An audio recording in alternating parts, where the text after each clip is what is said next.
Welcome friends, M Singh forest YouTube channel पे आप लोगों का स्वागत है। Sir BPSC mains GS paper 2 के सेक्शन 1 के लिए 12 इंपॉर्टेंट टॉपिक के साथ आपके सामने उपस्थित हो चुके हैं और इन टॉपिक से संबंधित जितने भी पॉसिबल प्रश्न हैं वो भी आपके साथ डिस्कस किया जाएगा और अंत में ये बतलाया जाएगा कि इनमें से भी 12 में से कौन कौन से इंपॉर्टेंट प्रश्न हैं 5-6 जो आपको इस बार पूछे जाने की प्रबल संभावना है और इस तरह से आप इसको तैयार कर लीजिएगा तो ये सेक्शन आपका कंप्लीट हो जाएगा। वीडियो लाने का सबसे बड़ा मकसद ये है कि इसी तरह मैंने GS1 के लिए वीडियो बनाया था जो 7 प्रश्न का सीरीज था। आपको बोला था कि उसको आप तैयार कर लीजिए। उम्मीद है कि आप लोगों ने में से बहुत लोगों ने उसको तैयार कर लिया होगा और या कर रहे होंगे। तो आप ही लोग का डिमांड था कि सर GS2 के लिए भी लाइए और आपको पता है ना कि लगातार 64 पे से 66 में GS2 में काफ़ी ख़राब मार्किंग हुआ है। तो इसीलिए ज़रूरी हो जाता है कि प्रॉपर और चैनलाइज्ड वे में अपनी तैयारी को आगे बढ़ाएं ताकि GS2 के मार्क्स को आप इंक्रीज कर पाएँ। चूँकि आपके पास GS2 में ऑप्शंस बहुत कम होते हैं आंसर लिखने के। आपको पता है कि 4 क्वेश्चन पूछता है, उसमें से 3 क्वेश्चन देना होता है। तो ऑब्वियसली लिमिटेशन ज़्यादा है, इसलिए यदि आप थोड़ा-सा प्रॉपर वे में मेहनत कर लें, तो सब कुछ आसान हो जाएगा। तो आइए सबसे पहले हम लोग देख लेते हैं सामान्य अध्ययन के भारतीय संविधान और राज्य व्यवस्था खंड के अंतर्गत अध्यायवार महत्वपूर्ण प्रश्नों की सूची। पहले तो आप 12 अध्याय का सूची देख लीजिए प्रश्नों का, उसके बाद हम लोग फिर अंत में गेस कर का भी क्वेश्चन आपको बताएंगे। आइए सबसे पहले आते हैं, ये बीपीएससी मेंस GS2 पेपर के सेक्शन 1 के लिए बहुत महत्वपूर्ण है। पहला, प्रस्तावना की प्रकृति, मतलब प्रस्तावना से भारत का जो प्रस्तावना संविधान की प्रस्तावना है उससे आपको प्रश्न रहने की प्रबल संभावना रहती है। तो इसमें जो बनने वाले प्रश्न है उसको हम लोग देख लेते हैं। पहला, भारतीय संविधान की प्रस्तावना में निहित आदर्शों एवं लक्ष्यों की व्याख्या करें। बिल्कुल स्ट्रेट फॉरवर्ड क्वेश्चन, इसमें कोई दिक्कत नहीं है।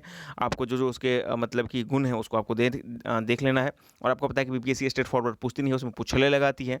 तो उस तरह के कुछ क्वेश्चन देखिए। प्रस्तावना के महत्व को रेखांकित करते हुए बताएं कि क्या यह संविधान का हिस्सा है था, क्या इसमें संशोधन हो सकता है। तो आपको प्रस्तावना का जो विशेषता वो दिखना है, संविधान का हिस्सा है नहीं है, उसके संबंध में जो भी सर्वोच्च न्यायालय का डिसीजन आया है उन सब का उल्लेख करते हुए फिर इसमें बोलना है कि क्या इसमें संशोधन हो सकता है या नहीं हो सकता है। तो ऑब्वियसली उन्हीं डिसीजंस का आपको क्या करना है कि डिफरेंस देना है। किस किस बार संविधान ने कहा था कि संशोधन नहीं हो सकता है, फिर उसको संशोधन हो सकता है, किस हद तक हो सकता है और उसके कुछ एग्जाम्पल्स देना है। इस तरह से आप इसको बना सकते हैं, ठीक है ना। और इन प्रश्नों का आप उत्तर खुद से जब तैयार कीजिएगा तो इसके लिए आपके पास जो मटेरियल है उसका सहारा लीजिएगा।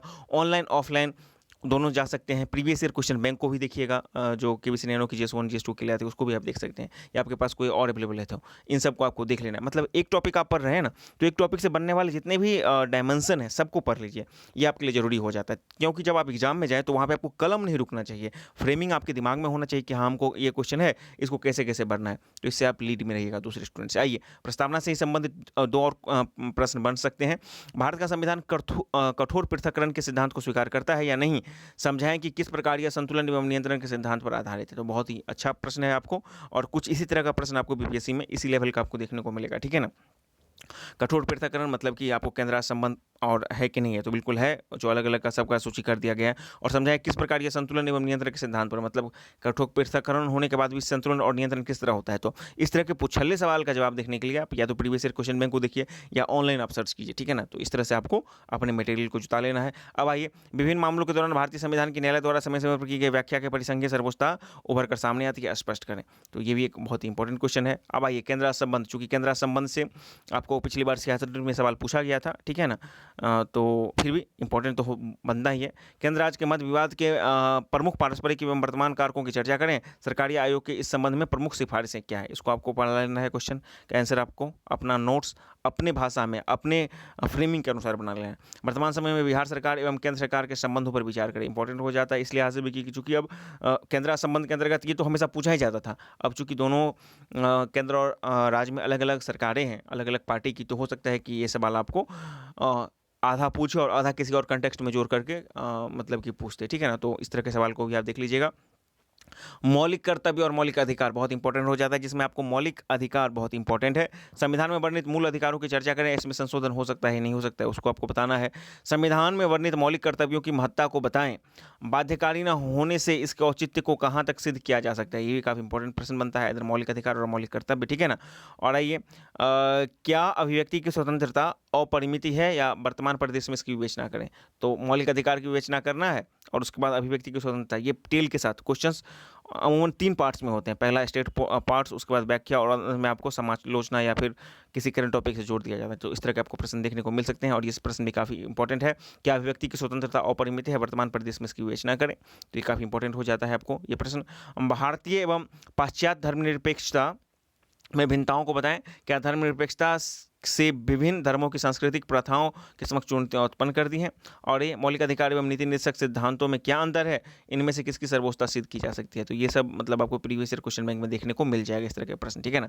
आइए नीति निर्देशक तत्व से देख लेते हैं। संविधान में वर्णित मुख्य नीति निर्देशक सिद्धांतों में को बताएं क्या ये सिर्फ पवित्र उपदेश या पवित्र विचार हैं। और वह भारत तथा बिहार में संविधान लागू होने के बाद से वर्तमान समय तक कहाँ तक नीति निर्देशक सिद्धांतों को क्रियान्वित किया जा सकता है, इसको आप देख लीजिए। राष्ट्रपति देख लीजिए, चूंकि राष्ट्रपति से सवाल आपको 66वीं में पूछा जा चुका है, फिर भी आपको इसके कुछ नॉलेज होनी ही चाहिए, तभी जब आप दूसरे प्रश्न को भी लिखिएगा तो आपके पास जो डाटा रहेगा या फिर जो आपके पास एक फ्रेमिंग रहेगा उसका उपयोग कर सकते हैं। तो एक नज़र राष्ट्रपति को भी देख लेना है। हालांकि राष्ट्रपति से डायरेक्ट सवाल इस बार आने की संभावना नहीं है, लेकिन आपको एक बार देख लेना है। राष्ट्रपति के निर्वाचन प्रक्रिया को समझाएं, राष्ट्रपति के कार्य एवं शक्तियों की चर्चा करें, क्या यह एक रबर स्टैंप के मात्र है। तो इस तरह के आप obviously previous year question bank को देखिएगा तो आपको हो जाएगा। आइए राज्यपाल, इस बार का जो सबसे इंपॉर्टेंट टॉपिक है राज्यपाल या मुख्यमंत्री। मोस्ट प्रोबेबल राज्यपाल या फिर मुख्यमंत्री, इस दोनों में से आपको कोई ना कोई एक सवाल रहने की संभावना है। 90% आपको या 80% राज्यपाल या फिर 20% मुख्यमंत्री, इस दोनों में से आपको एक रहेगा ही, ठीक है ना। राज्यपाल के कार्यों एवं शक्तियों की चर्चा करते हुए इस पद से जुड़े विवादों की समझाएं, ठीक है ना। बहुत ही मतलब कि जितने भी बुक रहते हैं ना, खासकर ये वाला सवाल तो आराम से इसका सॉल्यूशन आपको मिल जाएगा। ऑनलाइन भी सर्च कीजिएगा, अपना भी कंटेंट तैयार कीजिएगा। और मुख्यमंत्री को भी थोड़ा सा देख लेना है। राज्यपाल मोस्ट प्रोबेबल है, फिर भी मुख्यमंत्री को उसके साइड के रूप में देखना है।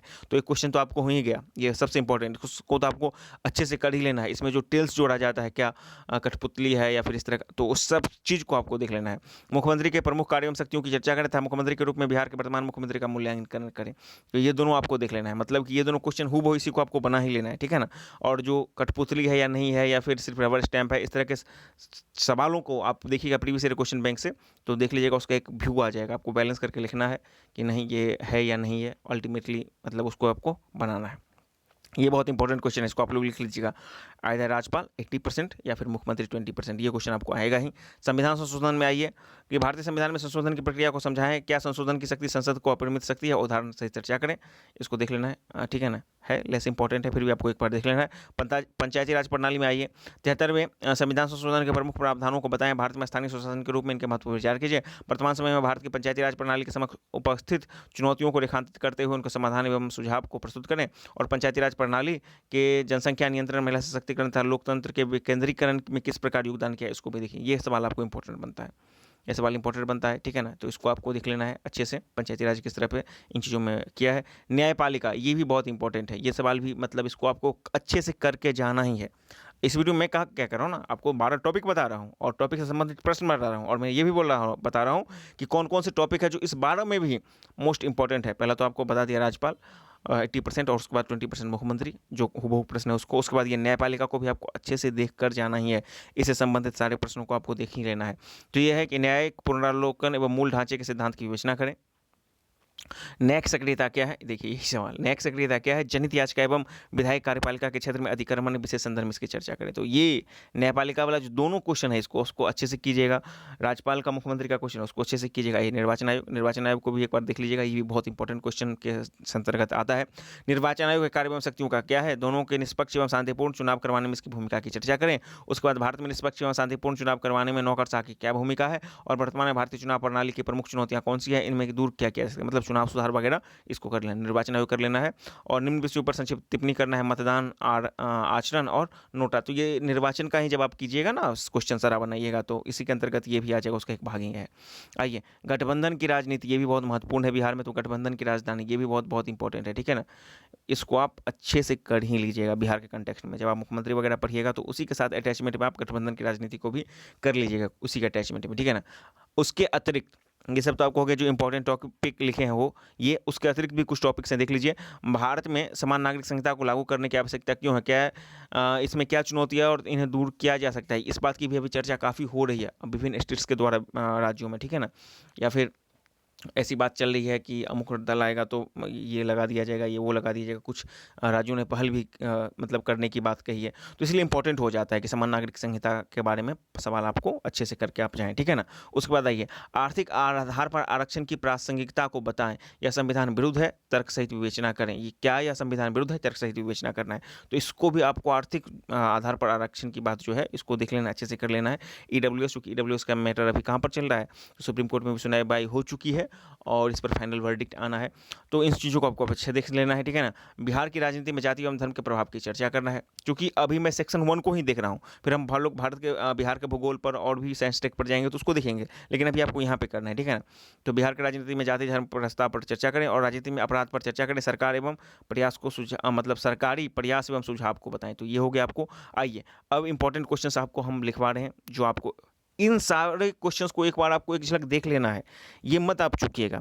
इस सब को आप देख रहिएगा तो आपके पास एड ऑन एडिशन रहेगा कि आप दूसरे बच्चे से जब आप मतलब इतने प्रश्न को पढ़कर ही आप इनमें से कोई एक प्रश्न का उत्तर देंगे तो आपके पास एक क्षमता आ जाएगा, कैलिबर आ जाएगा कि हाँ हम तुलना कर सकते हैं, मूल्यांकन कर सकते हैं, विश्लेषण कर सकते हैं। उसके लिए जरूरी है कि इसको एक बार आप लोग देख लीजिएगा। नए बच्चे तो जरूर रूप से इसको ध्यान देंगे। और इसको देखने के बाद अब जो इंपॉर्टेंट क्वेश्चन आपको बता रहे हैं, चलिए सबसे पहला राजपाल का क्वेश्चन जो भी है इस वीडियो में बताया गया है उसको आपको कर लेना है। मुख्यमंत्री कर लेना है। न्यायिक सक्रियता यानी कि न्यायपालिका आपको कर लेना है। उसके बाद ये राजनीति में अपराध एवं सरकारी अपराध पर चर्चा करें, सरकारी प्रयास एवं सुझाव, और बिहार में राजनीति एवं जाति धर्म पर प्रभावित है, ये भी आपको देख लेना है। 3 को क्वेश्चन हो गया। अब आइए आर्थिक आरक्षण पर देख लेना है, वो है हाँ ठीक है ना। उसके बाद यहाँ पर चुनाव आयोग, हाँ चुनाव निर्वाचन आयोग और इसमें सुधार, ये 4 हो गया। मतलब कि इसको आपको बहुत अच्छे से देखना है, करना है। ये भी इंपॉर्टेंट क्वेश्चन है, इसको आपको पूछने की बहुत जरूरी है। न्यायपालिका तो अभी बता ही देना, एक सक्रियता, न्याय के पुनरावलोकन, 4 टॉपिक हो गया। पंचायती राज प्रणाली और जनसंख्या नियंत्रण, इसको भी आपको देख लेना है, ये एक ठीक है ना क्वेश्चन है, पंचायती राज का एक भाग है, ये सब भाग है। आइए और संविधान संशोधन को भी आपको थोड़ा सा देख लीजिएगा, ठीक है ना। उसके बाद आ जाइए, अब आ जाते हैं हम लोग सीधे राष्ट्रपति। इस बार बहुत लेस इंपॉर्टेंट है, बस एक बार देखने के लिए नीति निषेध तत्व को देखिएगा, ठीक है ना। और नीति निषेध तत्व के बाद आपको मौलिक अधिकार और मौलिक कर्तव्य, ठीक है ना, इसको आपको देख लेना है। तो ये आपको 6 या 7 जो है इसको मौलिक अधिकार मौलिक कर्तव्य 6-7 जो है इसको बहुत अच्छे से देख लेना है। केंद्र राज संबंध एक बार पूछा जा चुका है, लेकिन आपको देख लीजिएगा 66वीं में पूछ चुका है, तो इसके डाटा को आपको एनालाइज करने में आसान होगा, ठीक है ना। तो आपको मैंने फिर से बता दिया, प्रस्तावना हो गया एक, ठीक है ना। दूसरा हो गया मौलिक अधिकार मौलिक कर्तव्य हो गया, इसको 3 मान लीजिए, प्रस्तावना, मौलिक अधिकार या मौलिक कर्तव्य, न्यायिक पुनरावलोकन, न्यायिक स्वीकृति यानी कि न्यायपालिका, 4 हो गया। 5वां हो गया, आप देखिए पहला क्या हो गया, पहला हो गया प्रस्तावना हो गया। दूसरा आपको क्या करना है, पहला करना है प्रस्तावना, दूसरा करना है आपको प्रस्तावना, दूसरा करना है आपको मौलिक अधिकार, तीसरा करना है मौलिक कर्तव्य, ठीक है ना। तीसरा करना है आपको मौलिक कर्तव्य करना है, चौथा करना है आपको न्यायपालिका, न्यायपालिका के संबंध में सभी कर लेना है। 5वां कर लेना है राजपाल, इसी के एक भाग में मुख्यमंत्री को भी कर लेना है, ठीक है ना। 5 कर लेते हैं, ठीक है ना। और छठा आपको कर लेना है निर्वाचन आयोग कर लेना है, ठीक है ना, निर्वाचन आयोग, ये सब आपको कर लेना है। और इसके अलावा जो पूछले सवाल जो कुछ आपको मैंने बता दिया है कि मतलब बिहार में गठबंधन राजनीति या फिर अपराधों की भूमिका या फिर ईडब्ल्यूएस आरक्षण, ये सबको कर लेना है। तो ये सब 6 टॉपिक तो मैंने आपको बता दिया जिसको आप ऐसे से करना ही है, ठीक है ना। कौन कौन, एक बार फिर से मैं रिवाइज कर देता हूँ। पहले प्रस्तावना हो गया, मूल अधिकार मूल कर्तव्य हो गया, उसके बाद न्यायपालिका हो गया, उसके बाद आपको राजपाल हो गया, राजपाल के एक भाग के रूप में मुख्यमंत्री, मुख्यमंत्री के बाद आपको क्या कर लेना है ये जो है न्यायपालिका के बाद आपको जो था राज्यपाल, मुख्यमंत्री, निर्वाचन आयोग आपको अच्छे से कर लेना है, ठीक है ना। तो ये 6 टॉपिक को आपको अच्छे से करना है, बाकी जो छोटे छोटे मैंने बताया है टॉपिक उसको भी अच्छे से कर लीजिए। और इसको जब आप कीजिएगा एक चीज़ जरूर ध्यान लीजिए रखिएगा कि आप नोट्स या डाटा जहाँ से भी उपलब्ध करवाते हैं उसको आप पढ़िए, उसके तथ्य को आप एक पॉइंट बना लीजिए कि हमको ये डालना है, फ्रेमिंग कर लीजिए। लेकिन कोशिश कीजिए कि अपने शब्दों में नोट्स को बनाकर कंप्लीट कर लें, ताकि अंत समय में जब आप एग्जाम देने में जाएँ तो उसको बस रिविजन करने में आपको ज़्यादा समय नहीं लगे। जो 2 घंटा 4 घंटा 5 घंटा 6 घंटा के अंतर्गत ही आप ज़्यादा से ज़्यादा क्वेश्चन को रिवाइज कर लें, ठीक है ना। ये आपके पास केवल होना चाहिए, वो तभी संभव होगा जब आपके अपने हैंड रिटन नोट्स होंगे, तो आपके लिए काफ़ी फायदेमंद होंगे। तो आज की वीडियो में इतना ही। आगे के जो बचे सेक्शंस हैं उसके लिए भी साइंस टेक के लिए या फिर पहले वाले में करंट के लिए, इनके लिए भी आपको गेस्ट क्वेश्चंस प्रोवाइड किया जाएगा। फिलहाल आप इस दोनों को अच्छे से तैयारी करें।